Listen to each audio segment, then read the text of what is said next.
Hi friends, welcome to Tanushree kitchen. ఇవాళ మనము egg curry చేసుకుందాం ఫ్రెండ్స్. చాలా టేస్టీగా, చాలా సింపుల్గా చేసుకుందాం ఎగ్ కర్రీని. అందుకోసం ఉడికించుకున్న గుడ్లు నేను 10 తీసుకున్నాను. అందులోకి మసాలాలు జీడిపప్పు, మిరియాలు, పచ్చిమిర్చి, పుదీనా, కొత్తిమీర, కొద్దిగా పెరుగు, ఒక 5 స్పూన్లు పెరుగు, ఒక టమోటా, ఒక ఆనియను. ఇలా ఇవన్నీ మిక్సీ పట్టుకోవాలి ఫ్రెండ్స్. మిక్సీ పట్టుకొని చూసుకుందాము. మనము మిక్సీ పట్టుకునే ముందు ఎగ్స్ ఉడికించుకొని పెట్టుకున్నాం కదా, అవి ఎలా కట్ చేసుకోవాలో చూసుకుందాము. ఇలా ఒక ఎగ్కి 3 పీసెస్ లాగా కట్ చేసుకోండి. ఇలా మొత్తం ఇలానే కట్ చేసుకోవాలి. ఇలా మొత్తం కట్ చేసుకొని ప్లేట్లోకి తీసుకుందాము.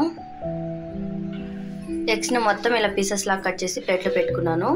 పేస్ట్ చూడండి, మొత్తము చూపించాను కదా, ఆ మసాలాలు అన్నీ ఇట్లా పేస్ట్ పట్టుకున్నాను. ఇప్పుడు కర్రీ చేసుకుందాం. ఎలా చేసుకోవాలో చూసుకుందాం. పొయ్యి మీద ప్యాన్ పెట్టుకొని కొద్దిగా ఆయిల్ వేసుకుంటున్నా. బటర్తో చేసుకుంటే ఇంకా చాలా బాగుంటుంది. నెయ్యి కూడా వేసుకోవచ్చు. ఆయిల్ కొద్దిగా కాగాలి. ఆయిల్ కాగింది కదా, కొద్దిగా జీలకర్ర వేసుకుంటున్నా. అది కొద్దిగా ఫ్రై అయితే ఆనియన్స్ వేసుకున్నాము. ఆనియన్స్ బాగా ఎర్రగా మగ్గాలి.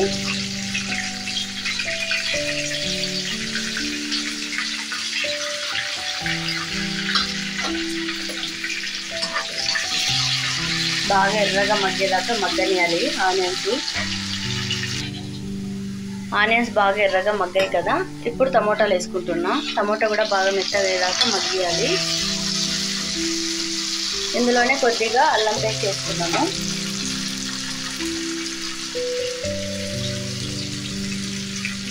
కొంచెం అల్లం పేస్టు, ఇది కూడా బాగా ఫ్రై అవనేయాలి. పచ్చివాసన పోయేదాకా ఫ్రై చేసుకుందాము.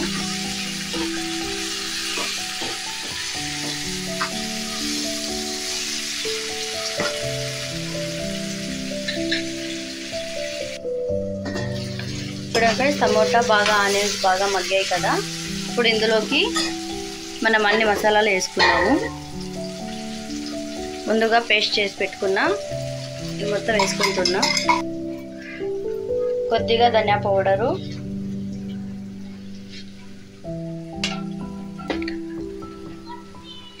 మన టేస్ట్కి తగ్గట్టు సాల్టు, గరం మసాలా, ఇవన్నీ వేసి బాగా మిక్స్ చేసుకొని సిమ్లో పెట్టుకోవాలి. ఒక 5 నిమిషాలు మసాలాలు మొత్తం బాగా ఆయిల్ పైకి తేలేదాకా మగ్గాలి.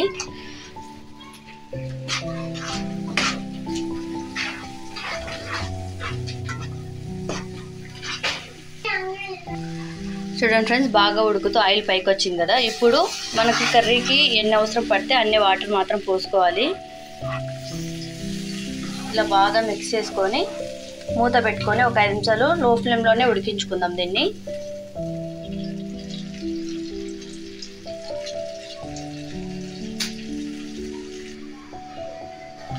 చూడండి ఫ్రెండ్స్, బాగా ఉడుకుతుంది కదా.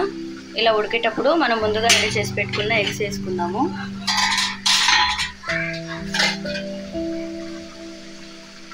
ఇలా పీసెస్ అన్నీ మొత్తము మెల్లగా వేసుకోవాలి. ఎక్కువ ఫోర్స్గా తిప్పద్దు, ఎగ్స్ తొందరగా విడిపోతాయి. ఇలా స్లోగా తిప్పి ఒక 5 నిమిషాలు ఇట్లా సిమ్లో పెట్టుకుంటే ఉడికిపోతుంది. ఎగ్కి కూడా మసాలా బాగా పడుతుంది. ఎక్కువ కదపద్దు ఎగ్స్ని. చాలా టేస్టీగా ఉంటుంది ఫ్రెండ్స్. ఒకసారి మీరు కూడా ట్రై చేయండి. ఎలా కుదిరిందో నాకు కామెంట్ చేయండి ఫ్రెండ్స్. మీ పిల్లలు, మీ ఇంట్లో వాళ్ళందరూ చాలా ఇష్టంగా తింటారు. ఇలా ఒకసారి ఎగ్ కర్రీ ఖచ్చితంగా ట్రై చేయండి.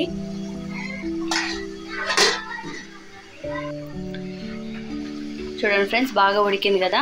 కర్రీ కూడా బాగా దగ్గరకు వచ్చేసింది. ఇలా రెడీ అయితే మన కర్రీ అయిపోయినట్టు ఫ్రెండ్స్. ఇప్పుడు స్టవ్ ఆఫ్ చేసుకుందాం. ఆఫ్ చేసుకొని ఇది ఏ దేంట్లోకైనా తినొచ్చు. పూరి, రైస్, దేంట్లోకైనా వేడివేడిగా సర్వ్ చేసుకొని తింటే చాలా టేస్టీగా ఉంటుంది ఫ్రెండ్స్. ఖచ్చితంగా మీరు కూడా ట్రై చేయండి. ఎలా కుదిరిందో నాకు కామెంట్ చేయండి. లైక్ చేసి, షేర్ చేసి, సబ్స్క్రైబ్ చేసుకోండి friends. Thank you for watching.